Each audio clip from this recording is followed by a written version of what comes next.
asked people to mark it for me and they were all like, this doesn't make sense, I don't know what point you're making. You don't have to go through that.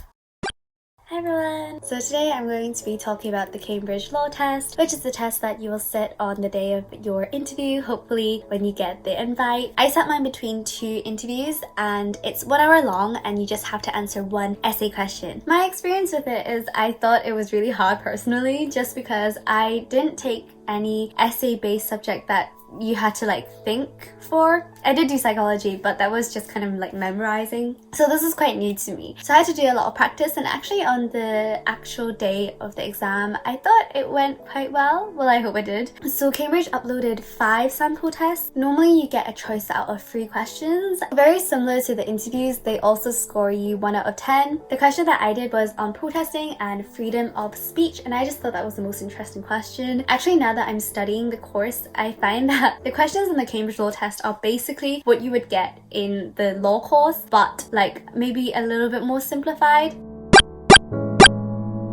There are 4 things that they say they're looking out for: identification of and engagement with the issues raised by the question, critical analysis and evaluation of ideas, clarity of written expression, whether the candidate has explained his or her reasoning in a clear and logical way, whether the candidate has produced a coherent, well-structured and balanced argument. Basically, all these long words and long sentences they're using boils down to 3 things. And these 3 things are basically my top tips for doing well in the exam. So being concise and precise, structured and logical. So what do I mean by these 3 things? So the first one, precise and concise. Like I said in my personal statement video, it's important that you just get straight to the point, and this, to be honest, links with your structure and being logical. There's no need for really fancy words or really long sentences, flowery things. Just being able to get your point across clearly and coherently is really important. So try to keep that in mind when you're doing your essay. Second, structure. In terms of showing structure, if you're really struggling, I think the most simple thing is just by beginning your essay by saying, in this essay I will argue that, or in this essay I will discuss, then doing firstly, secondly, thirdly, and then in conclusion. That is the most simple essay structure you can go for, and it is just as simple as spacing out your paragraphs and indicating when you're beginning a new point. Things like saying another point to consider, or further to this point, or to support my argument, this is the opposing argument, then saying this is why this argument is weaker. Just spelling it out for them is really good because they're reading a lot of these. So if you're able to be very clear with how you're structuring your paragraphs and what points you want in each paragraph, then that would be very, very helpful. And it will also show them immediately when they're looking at your piece of paper that this person already has structure, meaning that there's clarity and that it's precise and concise. Another thing you can do for structure is you can use the words in the question to structure your answers. So in sample test 1, it says, as society becomes more sophisticated, there ceases to be a need for general rules. All justice should be individualized, discussed. For example, you can structure your answer by using the word sophisticated.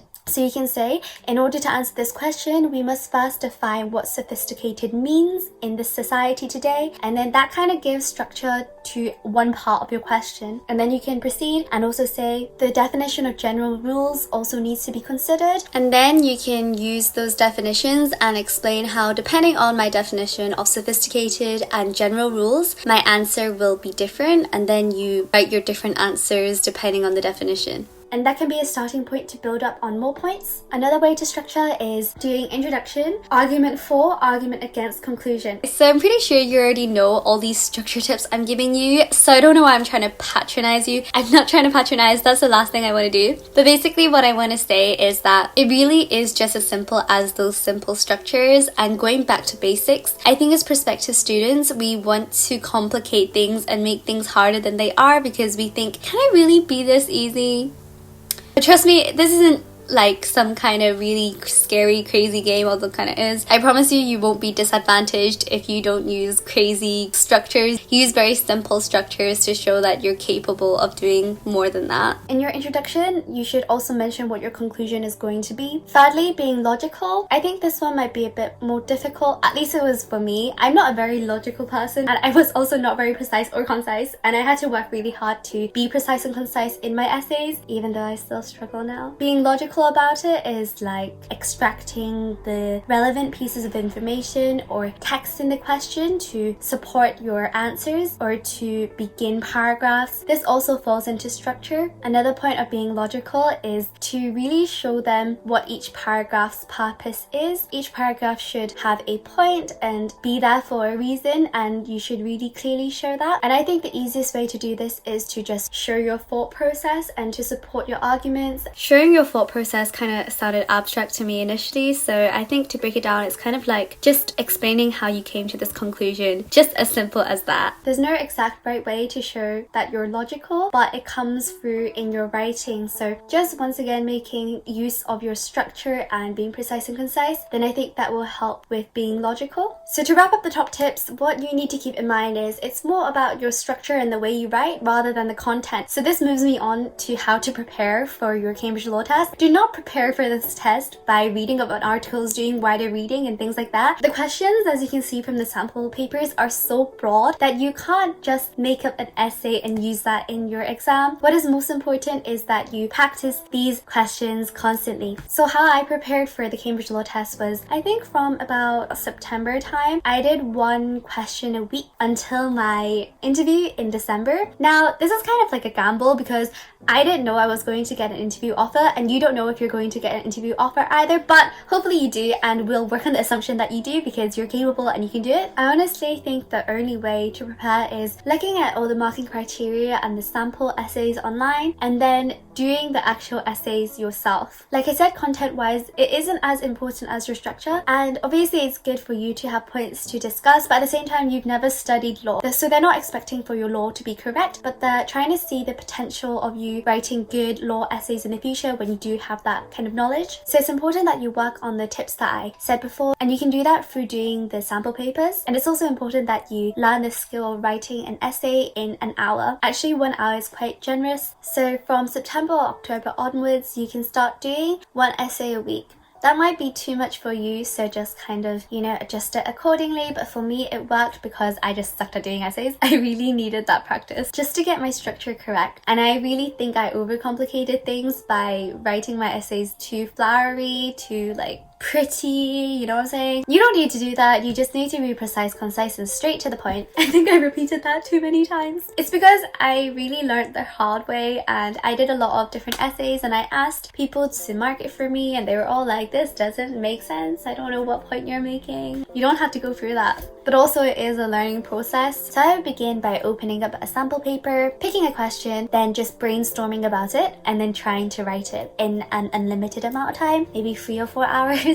Not in one go, just however you want to do it. This way you can start thinking about how they want you to think and how you could potentially structure the question. And after you do a few more of those typing things, then you can move on to actually doing it on paper. When you do it on paper, then make sure you time 1 hour and you just write the whole thing. And I did this a few times and I thought it was very helpful.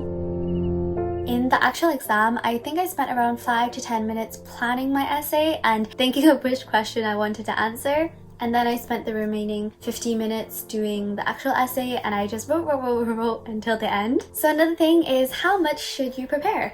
So like I said, from September onwards, I did about an essay a week. But for me, that was the right amount of practice, just one essay a week. I think I didn't do every single question on the Cambridge Law test sample papers, but I did most of them, and some of them I did twice. So I would type it up and then I would write it as well. And it's just to really practice that structure and logical thinking. From looking at the sample papers, I realized that they had a few recurring themes of questions. So parliamentary sovereignty, government authority and accountability, philosophical questions like what is justice, intent, things like that, and very logical questions like the Roman law type essay questions. And I feel like those are quite the main things that they focus on. Obviously, this is not exhaustive because they've only released 5 sample essays, so I wouldn't know what they're thinking. But honestly, anything can come up. If you do feel like you want to improve your content, I know I said content doesn't matter, but at the end of the day, you need something to say. So if you do feel like you want to know some things to write in your essay, I would really suggest reading Mark Elliot's